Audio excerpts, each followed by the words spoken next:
सभी मित्रों को ओम नमस्ते। मैं आलोक कुमार पटवा आज के इस लाइव सत्र में आप लोगों के समक्ष चर्चा करूंगा योग के अत्यंत ही महत्वपूर्ण विषय पर, जिसका नाम है अंतःकरण चतुष्टय। इस बारे में आज हम जानेंगे कि अंतःकरण चतुष्टय के कितने भाग होते हैं, इसके अंदर वे चार कौन कौन से तत्व हैं जो कि इनको सम्मिलित किया जाता है। इन सब के बारे में हम आप चर्चा करेंगे, अर्थात मन, बुद्धि, अहंकार और चित्त। इसके बारे में हम जानेंगे कि ये है क्या, अंतःकरण चतुष्टय है क्या, इनके कार्य क्या हैं, अर्थात इनके क्या क्या फंक्शन होते हैं, और इसके बारे में हम जानेंगे इनके क्या कार्य हैं, इनको वश में कैसे किया जाए। जो अंतःकरण चतुष्टय का जो अभिन्न अंग है, जो कि बहुत ही चंचल स्वभाव वाला है मन, आज हम इस मन को वश में करने का भी उपाय जानेंगे और समस्त प्रकार के जो चारों अंग हैं इनको थोड़ा सा डिटेल में जानने का प्रयास करेंगे। तो चलिए आज के इस सत्र का हम शुभारंभ करते हैं। सबसे पहले जानते हैं अंतःकरण चतुष्टय को अंतःकरण चतुष्टय क्यों कहा गया। तो देखिए, अंतःकरण चतुष्टय में हमारे अंतःकरण में विराजमान चार अंग, अंतःकरण चतुष्टय के चार अंग होने के कारण इसका नाम अंतःकरण चतुष्टय रखा गया और उसका नाम है मन, बुद्धि, अहंकार और चित्त। तो सबसे पहले हम चर्चा करेंगे मन पर। ये मन क्या है, ये मन क्या है। तो जैसा कि जाहिर सी बात है, यदि इसको परिभाषित करना हुआ तो मन हमारे अंतःकरण चतुष्टय का एक अभिन्न अंग है जो संकल्प और विकल्प का कार्य करता है, जो कि स्वरूप की दृष्टि से त्रिगुणात्मक स्वरूप वाला है। अर्थात इसमें सत्वगुण भी पाया जाता है, रजोगुण भी पाया जाता है और तमोगुण भी पाया जाता है। और क्या है, मन हमारे अंतःकरण चतुष्टय का भाग होने के साथ ही साथ यह एक उभयात्मक इंद्रिय है। उभयात्मक से तात्पर्य क्या है, ऐसी इंद्रिय जो हमारे ज्ञानेंद्रियों के साथ भी मिलकर काम करता है और जो हमारे कर्मेंद्रियों के भी साथ मिलकर कार्य करता है। इसीलिए इसको उभयात्मक इंद्रिय कहा गया। किसको उभयात्मक इंद्रिय कहा गया? ये जो हमारा मन है इसी को उभयात्मक इंद्रिय कहा गया। क्यों? क्योंकि ये कर्मेंद्रियों के भी साथ मिलकर कार्य करता है और हमारी ज्ञानेंद्रियों के साथ भी मिलकर कार्य करता है। अब प्रश्न उठता है, कर्मेंद्रियां कौन कौन सी हैं, ज्ञानेंद्रियां कौन कौन सी हैं।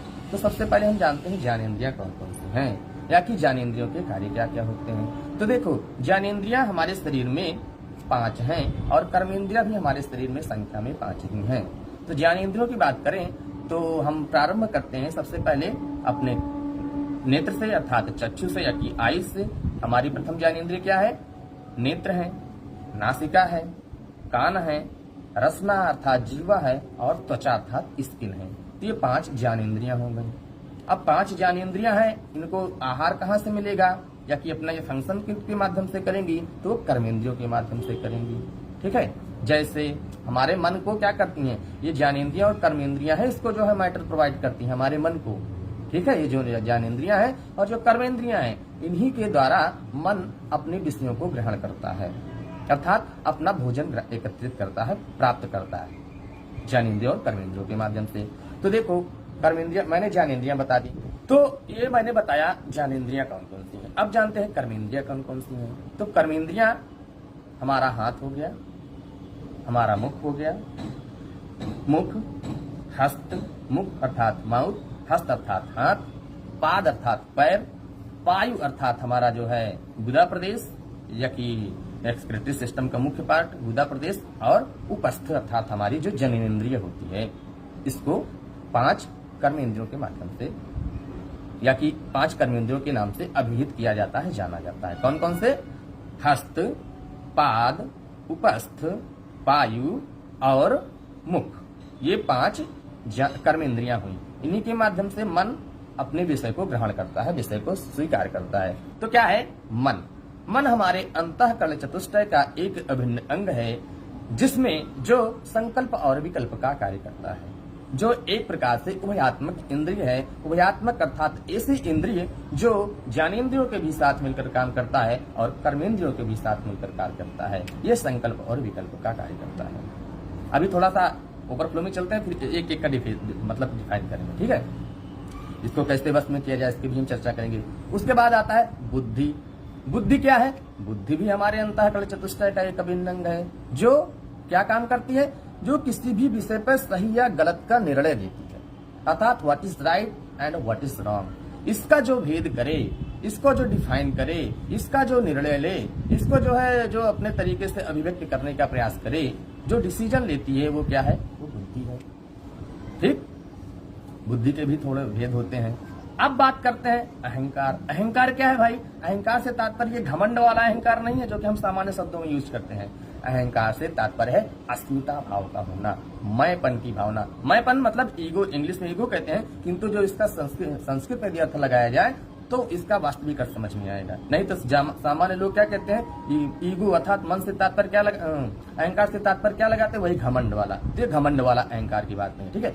अहंकार मतलब अस्मिता यदि शब्द प्रयोग किया जाए यहाँ पर तो ज्यादा उपयुक्त होगा, ज्यादा अच्छे से समझ में आएगा। अस्मिता मतलब मैंपन की भावना, अर्थात जो कर्ता भाव से युक्त होता है उसी को अहंकार कहते हैं, ठीक है। मतलब मैंने इस काम को किया, बस इतना ही, घमंड वाली बात नहीं, ठीक है। मतलब मैं इस कार्य का करता हूं, बस इतना सिर्फ होता है, ठीक।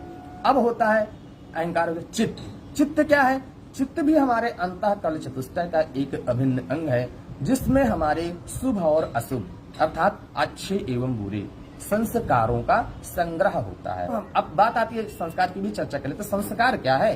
तो हम अपने डे टू डे लाइफ में प्रतिदिन के जीवन में जो कुछ भी अच्छे और कार्य करते हैं, अच्छे और बुरे कार्य करते हैं, उन कार्यों की हमारे चित्त पर जो छाप पड़ती है, जो उसी को क्या कहते हैं? संस्कार कहते हैं। संस्कार अच्छे भी होते हैं, बुरे भी होते हैं, है ना, जैसा कि हम आप सामान्य शब्दों में यूज करते हैं। तो ये हो गया अंतःकरण चतुष्टय का बिल्कुल सामान्य सा अर्थ या की परिभाषा समझ लीजिए आप लोग। मन, बुद्धि, अहंकार और चित्त। मन क्या करता है? संकल्प और विकल्प का काम करता है। बुद्धि क्या करती है? बुद्धि किसी कार्य पर जो है अपना निर्णय देती है, सही है कि गलत है, करो कि ना करो, है ना। अहंकार क्या करता है? करके बिल्कुल अस्मिता साक्षी भाव से खड़ा हो जाता है, एक तरफ सिर्फ वो एक्शन को कर देता है, फिर एक तरफ हो जाता है अहंकार। मतलब उसने किया, बस इतना ही है उस कार्य को, है ना।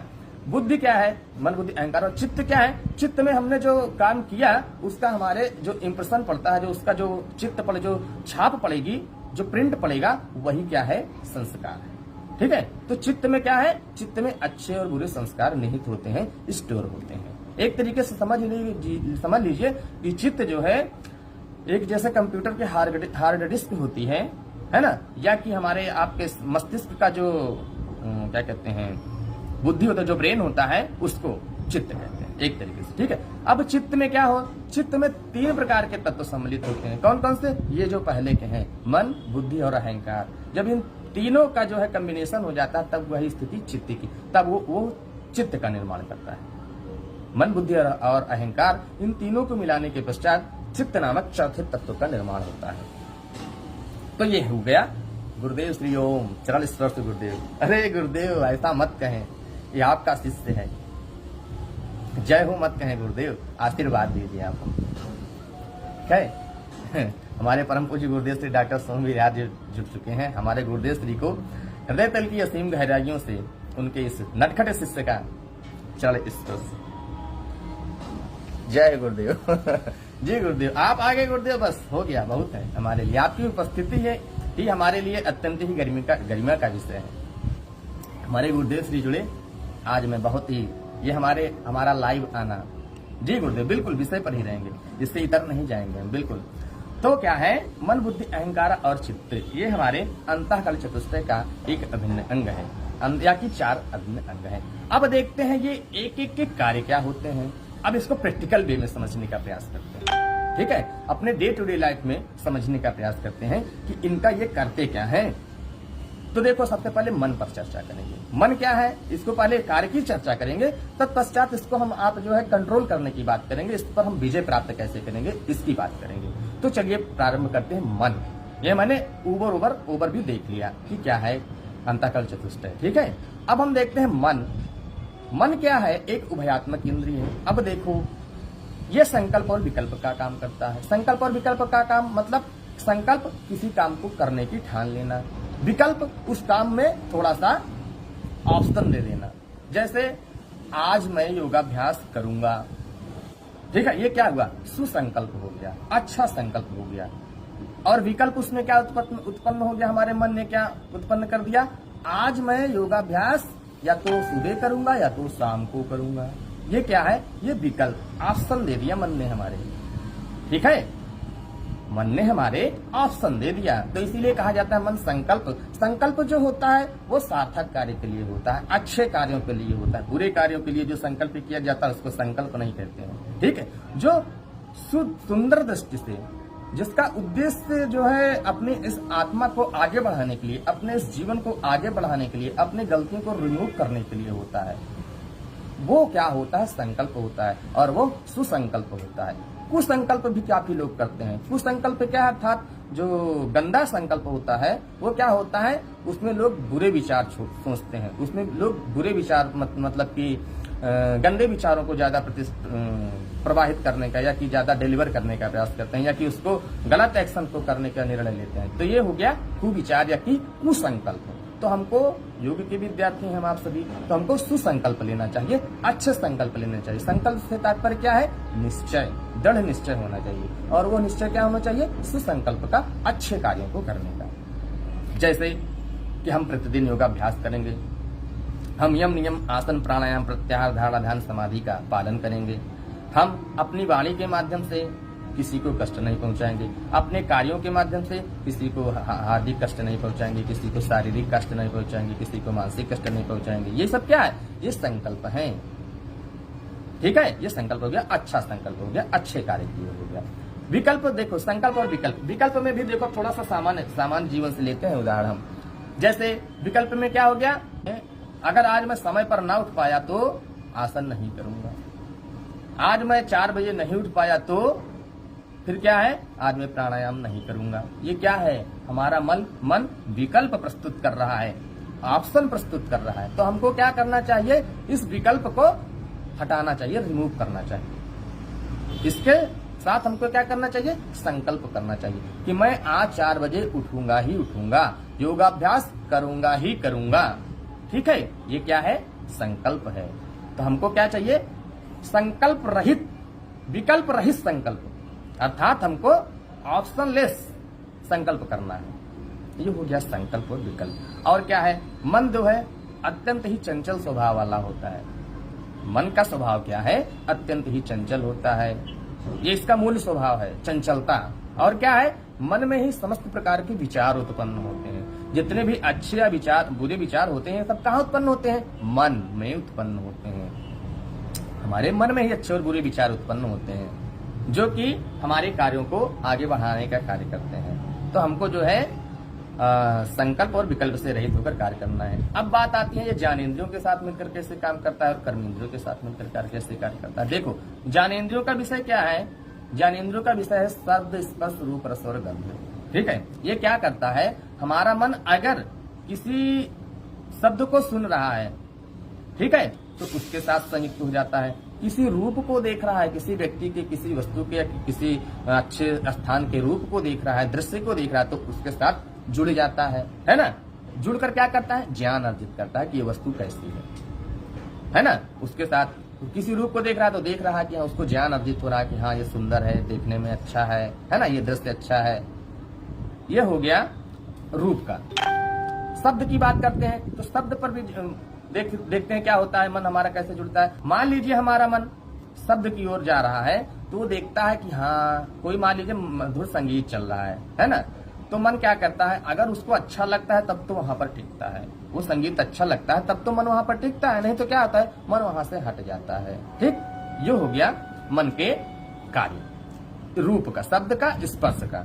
अब देखते हैं रूप का, स्पर्श का देख लेते हैं। स्पर्श से क्या होता है, अगर कोई व्यक्ति अच्छा दिख रहा है तो क्या होता है, जैसे छोटे बच्चे का हम उदाहरण लेते हैं कि पुष्प या किसी फूल का उदाहरण लेते हैं, तो देखो जो फूल होता है हम देखते हैं कितना सुंदर खिला हुआ है ना। मान लीजिए गुलाब का फूल है, चंपा चमेली, किसी का भी फूल है, किसी भी पौधे का फूल है, तो हम उसको स्पर्श करते हैं। स्पर्श करने से क्या होता है, हमारा मन अगर उस पे उसके साथ लगा रहता है, स्पर्श अगर उसको अच्छा लगता है तब तो उसके साथ संयुक्त रहता है, नहीं तो क्या होता है, डिटैच्ड हो जाता है ना। तो मन हमें जो है शब्द का, स्पर्श का, रूप का, रस का और गंध का अनुभव तभी होगा जब हमारा मन उनके साथ जुड़ा होगा। जब हमारा मन शब्द के साथ जुड़ा होगा, स्पर्श के साथ जुड़ा होगा, रूप के साथ जुड़ा होगा, रस के साथ जुड़ा होगा और गंध के साथ जुड़ा होगा जब, तभी हमको किसी भी वस्तु का ज्ञान होगा कि ये वस्तु देखने में कैसी है, सूंघने में कैसी है, स्पर्श करने में कैसी है ना, या कि सुनने में कैसी है, तभी हमको उस वस्तु का ज्ञान होगा। ये हो गया मन के कार्य। ठीक है, मतलब मन की संयुक्तता किसके साथ जुड़ता है मन? जब ज्ञानेंद्रियों के साथ होता है तो इस शब्द का, स्पर्श का, रूप का, रस का और गंध का अनुभव करता है, जब ज्ञानेंद्रियों के साथ जुड़ता है। और जब कर्मेंद्रियों के साथ जुड़ता है मन तो क्या होता है? जब हमारा मन हाथ के साथ जुड़ेगा तो किसी काम को करेगा, मुख के साथ जुड़ेगा तो किसी वस्तु का जो है वस्तु को अंदर ग्रहण करने का प्रयास करेगा, अर्थात खाने का प्रयास करेगा। जब जिह्वा के साथ जुड़ेगा, शब्द स्पर्श नहीं, हाथ हो गया, मुख हो गया, है ना। अब पैर, जब हमारा मन किसी स्थान पर जाने का होगा तो क्या होगा? जब हमारा मन हमारे पैर के साथ जुड़ेगा तभी हम किसी स्थान पर जा पाएंगे। अगर मन नहीं होगा किसी स्थान पर चले तो हम कभी नहीं जा पाएंगे। क्यों? क्योंकि इंद्रियों का स्वामी मन ही है। हमारी जो ज्ञानेंद्रियां है या कि जो कर्मेंद्रियां हैं, इनका स्वामी कौन है? इनका स्वामी मन है। मन का स्वामी कौन है? मन का स्वामी बुद्धि है। बुद्धि की स्वामी क्या है? बुद्धि की स्वामी हमारी आत्मा है। तो हमारी आत्मा बुद्धि को कंट्रोल करती है, बुद्धि हमारे मन को कंट्रोल करता है, मन हमारी ज्ञानेंद्रियों और कर्मेंद्रियों को कंट्रोल करता है। ये मन का हो गया। अब हमारा मन देखते हैं कैसे कैसे भागता है, इसको कंट्रोल में कैसे करें। तो यदि हमारा मन कहीं स्थान से भटक रहा है तो उसको क्या करो? उसको अभ्यास कीजिए और वैराग्य में लगाइए। हमारे मन को, यदि हमारा मन कहीं पर भटक रहा है तो उसको क्या कीजिए? पकड़ के लाइए। कैसे पकड़ के लाएंगे? बुद्धि को स्थिर कीजिए। आप पहले स्थित प्रज्ञ हो जाइए। सबसे पहले स्थित प्रज्ञ हो जाइए ताकि आप अपने मन को कंट्रोल कर सकें, अपने मन को आप पकड़ सकें। इसके लिए क्या है? स्वाध्याय कीजिए। स्वाध्याय क्या है भाई? सदग्रंथों का अध्ययन कीजिए, अपने अपने महापुरुषों की वाणी को सुनिए, अपने गुरुदेव श्री को सुनिए। अच्छे अच्छे सदग्रंथों जैसे कि श्रीमद् भगवद गीता, रामायण, महाभारत, वेद, उपनिषद, इन सब का आप स्वाध्याय कीजिए। तब क्या होगा? तब आपको इस मन को कंट्रोल करने की सामर्थ्य आएगी, टेक्निक्स मालूम पड़ेगी। तो ये हो गया मन। मन को कंट्रोल में कैसे किया जाए? मन को कंट्रोल करने का सबसे सहज उपाय है प्राणायाम। प्राणों पर कंट्रोल कीजिए आप। जब आप प्राण पर कंट्रोल कर लेंगे, प्राण को अर्थात हमारी श्वास प्रश्वास की गति को जब हम कंट्रोल कर ले जाएंगे, तब ये हमारा मन भी कंट्रोल हो जाएगा। क्यों? क्योंकि हमारे हठ योग के ग्रंथों में कहा गया है कि चले वाते चलम चित्तम निश्चले निश्चलम भवे योगी स्थाणुत्तम आपनोति ततो आयम निरूढ़। यदि हमको अपने मन को कंट्रोल करना है तो सबसे पहले प्राण को कंट्रोल कीजिए। प्राण क्या है? जो श्वास एवं प्रश्वास की गति है, इसी पर हमको नियंत्रण स्थापित करना पड़ेगा, तभी हमारा मन कंट्रोल हो जाएगा।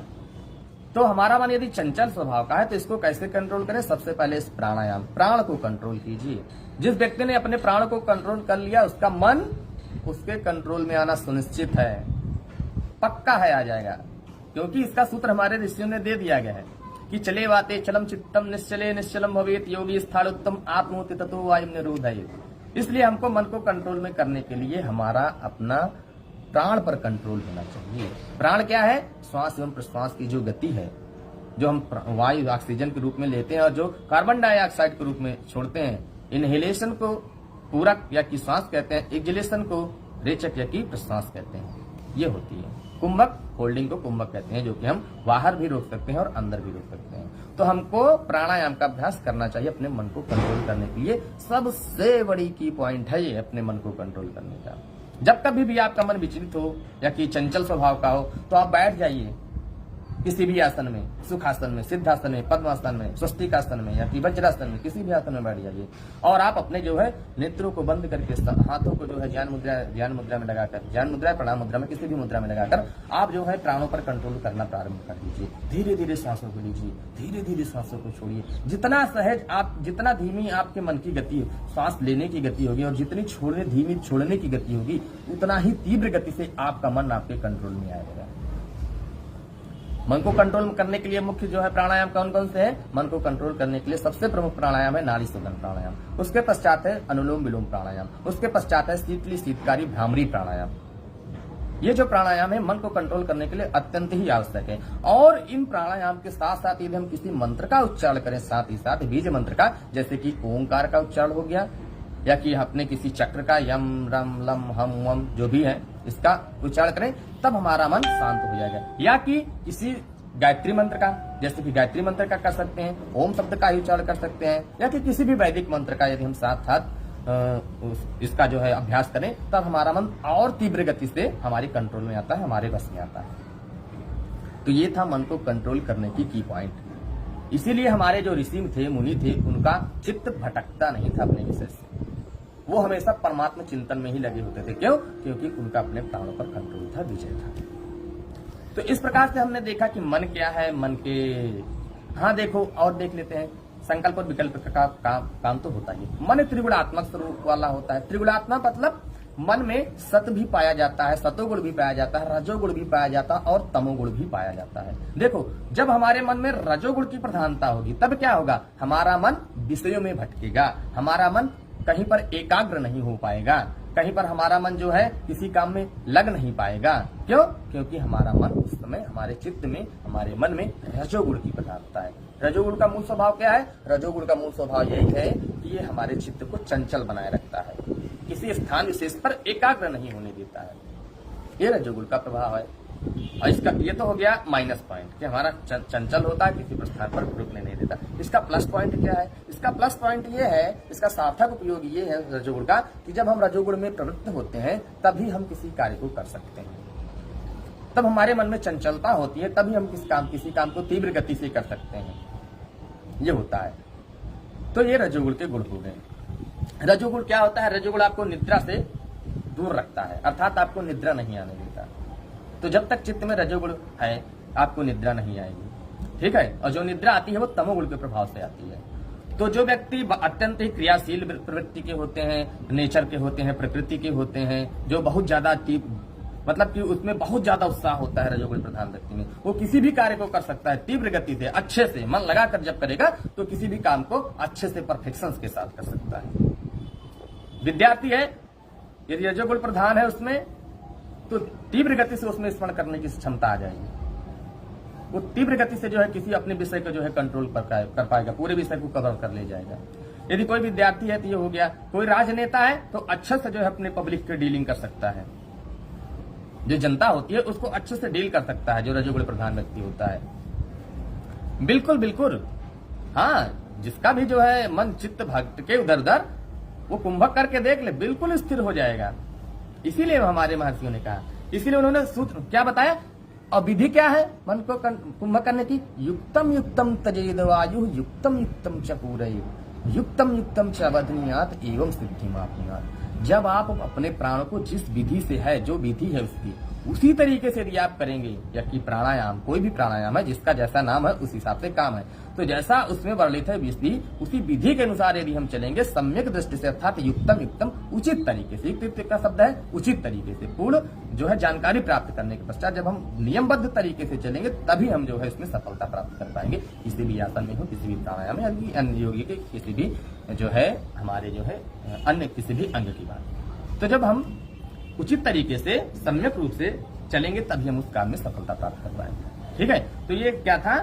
मन हमारा ये मन की रजोगुण की अवस्था हुई। और जब मन हमारे सतोगुण से जो है सम्मिलित होता है तो क्या होता है? हमारे मन में शांति आती है, सौहार्द की भावना होती है, प्रेम की भावना होती है, करुणा की भावना होती है। बिल्कुल हमारा मन शांत होता है, आनंद से युक्त रहता है, बिल्कुल हम विचलित नहीं होते किसी भी परिस्थिति में, जब हमारे अंदर सत्वगुण की प्रधानता होती है। सत्वगुण से प्रभावित मन क्या करता है? सत्वगुण से प्रभावित मन स्वाध्याय करता है, परोपकार करता है, दान करवाता है हमसे आपसे, या कि जो है किसी भी व्यक्ति का परोपकार करवाता है, किसी भी व्यक्ति को जो है जो दान इत्यादि देने की जो प्रक्रिया होती है ये सत्वगुण के ही प्रभाव से होती है।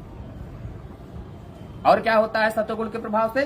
सत्वगुण के प्रभाव से हमारा चित्त बिल्कुल शांत हो जाता है और हम योगाभ्यास में परिणत हो जाते हैं, ईश्वर का चिंतन करते हैं, अपने जितने भी व्यक्ति होते हैं उनके साथ प्रेम पूर्ण व्यवहार करते हैं, उनसे ईर्ष्या नहीं रखते, द्वेष नहीं रखते। हमारे अंदर क्रोध, काम, क्रोध, लोभ, मोह की भावना समाप्त हो जाती है जब हमारे चित्त में सत्वगुण की प्रधानता होती है। ये हो गया। तमोगुण क्या है? जब हमारे चित्त में तमोगुण की प्रधानता होती है तब क्या होता है? हम आलस्य से पूर्णतया परिपूर्ण होते हैं। हम बिल्कुल आलस्य से युक्त होते हैं, प्रमाद से युक्त होते हैं। प्रमाद क्या है? कार्यों को करने की क्षमता के होते हुए भी उस कार्य को ना करना, अर्थात उस काम में जानबूझकर लापरवाही करना, यही क्या है? प्रमाद है। आलस्य क्या है? तमोगुण की प्रधानता के कारण चित्त या हमारे शरीर का भारीपन हो जाना ही तमोगुण आलस्य कहलाता है। ठीक है, तो ये हो गया आलस्य और हमारा तमोगुण रजोगुण। तो तमोगुण की प्रधानता के कारण क्या होता है? हम आलस्य से परिपूर्ण रहते हैं, हम किसी काम को समय पर नहीं करते हैं, आज नहीं करते कल करते हैं, मतलब टालने की जो प्रक्रिया होती है ये तमोगुण की प्रधानता से होती है। और क्या होता है? तमोगुण के ही प्रभाव के कारण जो व्यक्ति गलत काम करते हैं, जितने भी गलत प्रकार के काम होते हैं, जितने भी मानव के या कि प्राणी जगत के विरुद्ध काम होते हैं, या कि पशु पक्षी जगत के विरुद्ध काम होते हैं, या कि जितने भी गलत काम होते हैं, वो सारे काम तमोगुण के प्रभाव से ही होते हैं। जब हमारे मन में, जब हमारे चित्त में तमोगुण की प्रधानता होती है, तभी कोई व्यक्ति गलत कार्यों की ओर अग्रसर होता है, उन्मुख होता है। तो ये हो गया हमारे मन की तमोगुण की अवस्था, रजोगुण की अवस्था और सतोगुण की अवस्था। इन अवस्थाओं में रहते हुए हमारा मन किन किन कार्यों को संपन्न करता है, किन किन कार्यों को करता है। ठीक है, तो हमको योग में प्रतिष्ठित होना है, इसलिए हमको सतोगुण की प्रधानता रखनी है अपने चित्त में, अपने मन में। हमेशा सतोगुण को प्रधान मन ही रखना है हमको, आपको। ठीक है, तो ये हो गया। तो हमने जो बताया था संकल्प, सुसंकल्प ही करना है, विकल्प उसमें प्रस्तुत नहीं करना है, तभी हम जो है आप जो है योग के मार्ग में, आध्यात्म क्षेत्र में आगे बढ़ पाएंगे, प्रोग्रेस कर पाएंगे। तो ये हो गया मन के बारे में थोड़ा डिटेल चर्चा। अब हम करते हैं बुद्धि के बारे में। बुद्धि क्या है भाई? बुद्धि भी हमारे अंतःकरण चतुष्टय का एक अभिन्न अंग है, जो क्या करती है, जो ये काम करती है, किसी भी कार्य को करें या ना करें, इसका जो निर्णय देती है, ये बुद्धि का काम होता है। मान लीजिए आप जो है, आपके मन में चोरी करने का विचार आया, या कि किसी भी वस्तु को जो है गलत काम को करने का विचार आया, तो बुद्धि क्या देती है? निर्णय, करो कि ना करो, ये जो डिसीजन लेती है। यदि बुद्धि को लगा कि हाँ ये काम करने योग्य है, या कि ये काम करने योग्य नहीं है, तो ये जो डिसीजन लेती है, ये बुद्धि लेती है। मान लीजिए बुद्धि ने कह दिया कि आज आपको 4 बजे उठना है, उसने निर्णय कर लिया, तो मन क्या करेगा? आपको जगा देगा 4 बजे। मन जो है आपको 4 बजे जगा देगा, उठो उठो भाई, हमारे मास्टर जी ने कहा, हमारी बुद्धि ने कहा कि आपको 4 बजे आज उठना है, इसलिए आप उठ जाइए, तुरंत उठने का समय हो गया, तब आप उठ गए। और मान लीजिए बुद्धि ने निर्णय कर लिया था कि हमको आज 4 बजे नहीं उठना है योगाभ्यास करने, तो क्या हुआ? मन भी जो है फिर ठीक है, कमांड एक्सेप्टेड गुरुदेव, ऐसा कर लेता है बुद्धि से, वो भी कमांड एक्सेप्ट कर लेता है बुद्धि का। तो फिर क्या करता है? हम 4 बजे उठ नहीं पाते। या कि कोई काम करना हुआ आपको, मान लीजिए आप किसान हैं और आपको सुबह सुबह जो है खेत में काम करने के लिए जाना है, आपकी बुद्धि ने कह दिया कि ए मन, इस शरीर को जगा देना, 4 बजे इसको कार्य करने के लिए जाना है अपने खेतों पर, खेत में पानी लगाना है, सिंचाई करना है, निराई गुड़ाई करना है। तो बुद्धि क्या करेगी? मन क्या करेगा? ठीक है ठीक है, कमांड एक्सेप्टेड, आपकी बात मानी जाएगी, तथास्तु ऐसा ही होगा। तो ये मन क्या कहता है? बुद्ध हमारे शरीर को जगा देता है, चलो भाई उठो उठो, 4 बज गया, चलो आप समय खेत पे चलिए, आपको पानी लगाना है, निराई गुड़ाई करना है, खेत को जुतवाना है, जुताई करवानी है आपको खेत की, चलो समय हो गया, ये हो गया। विद्यार्थी है, विद्यार्थी के मन में यदि ऐसा चिंतन आ गया, यदि बुद्धि ने निर्णय दे दिया कि आपका एग्जाम है, अब पढ़ो बेटा, नहीं तो फेल होना ही होना है, तो क्या होगा? मन को ये देखो, बुद्धि मन को निर्देशित करती है, बुद्धि जो है मन को निर्देशित करती है, बस एक स्टेप आगे बढ़ती है, सारा काम मन करवाता है हमारी ज्ञान इंद्रियों से। फिर क्या होगा? मन ने कह दिया कि आपका जो है, बुद्धि ने कह दिया कि इस बच्चे का एग्जाम होना है, इसको 4 बजे जगा देना पढ़ने के लिए। मन क्या करेगा? जगा देगा आपको, चलो भाई पढ़ो नहीं तो फेल हो जाओगे, नंबर कम आएगा आपका। फिर हमको ना कहना कि हमारा मन नहीं लगता, बुद्धि ने हमसे कहा है, हमने आपसे कह दिया अब आप अपना काम कीजिए, नहीं तो फेल हो जाओगे, तो भैया तुम जानो, तुम्हारा काम जाने, हमको ना कहना आप बाद में। तो ये मन करता है, तो ये मन का, बुद्धि का निर्णय होता है किसी भी कार्य को करने के लिए या कि ना करने के लिए। What is right and wrong, जो क्या सत्य है क्या असत्य है, क्या करना चाहिए क्या नहीं करना चाहिए, ये निर्णय कौन करती है? बुद्धि करती है। अब बात आता है अहंकार। अहंकार क्या है? वो घमंड वाली अहंकार की बात नहीं करते जो आप सामान्य दृष्टि में करते हैं। अहंकार का मतलब है हाँ मैंने ये काम किया। अस्मिता भाव होता है, जो सस्मिता, जो अस्मिता भाव होता है उसी को अहंकार कहते हैं योगी की भाषा में। ठीक है। और जन सामान्य में क्या होता है? जो ईगो होता है, जो गलत मतलब कि गलत बिहेवियर करवाता है हमसे, आपसे गलत जो है चेष्टाएं करवाता है, ये अहंकार होता है। गलत जो हमारे मस्तिष्क में जो विष घोलने का काम करता है, ये अहंकार करवाता है। अहंकार मतलब ये अहंकार नहीं, वो अहंकार सामान्य जगत वाला, ये पारलौकिक अहंकार की बात कर रहा हूं मैं, लौकिक अहंकार की नहीं। ठीक है, तो लौकिक अहंकार क्या होता है? हम उस अहंकार के मद में आकर किसी का सम्मान नहीं करते। अरे मुझसे आगे कौन है, मुझसे ज्यादा विद्वान कौन है, मेरे आगे तो सब बिल्कुल छोटे छोटे बच्चे हैं, हमसे ज्यादा किसी को आता ही नहीं। लोग ऐसा है सोचने लग जाते हैं। मैं देखो कितना सुंदर हूँ। अहंकार किसका? अपने शरीर का, अपने ज्ञान का, अपने पंथ का, प्रतिष्ठा का, अपने जो है वैभवता का अहंकार, ये होता है सामान्य अहंकार, लौकिक अहंकार। यहाँ मैं पारलौकिक अहंकार की बात कर रहा हूँ, जो किसी भी कार्य को कर बिल्कुल शांत हो जाता है। अस्मिता भाव मतलब हाँ मैंने किया, बस इतना है। चित्त क्या है? चित्त हमारे अंतःकरण चतुष्टय का एक अभिन्न अंग है, जिसमें हमारे शुभ और अशुभ संस्कारों का संग्रह होता है, स्टोरेज होता है। जिस प्रकार से हम आप जो है अपने कंप्यूटर की फाइल में, कंप्यूटर के जो है हार्ड डिस्क में, या कि इंटरनल या कि एक्सटर्नल मेमोरी में क्या करते हैं, उसमें हम जो है अच्छी भी बातें रखते हैं, अच्छे भी वीडियोज रखते हैं और बुरे भी वीडियोज रखते हैं। अच्छे चित्र भी रखते हैं, बुरे भी चित्र रखते हैं। अच्छी जानकारी भी रखते हैं, बुरी भी जानकारी रखते हैं। तो क्या होता है? वो स्टोरेज प्लेस है। चित्त मात्र एक स्टोरेज प्लेस है, स्टोरेज स्थान है। ठीक है, वहां पर आप अच्छे भी विचार रख सकते हैं, बुरे भी विचार रख सकते हैं। तो हमारे मस्तिष्क में क्या है?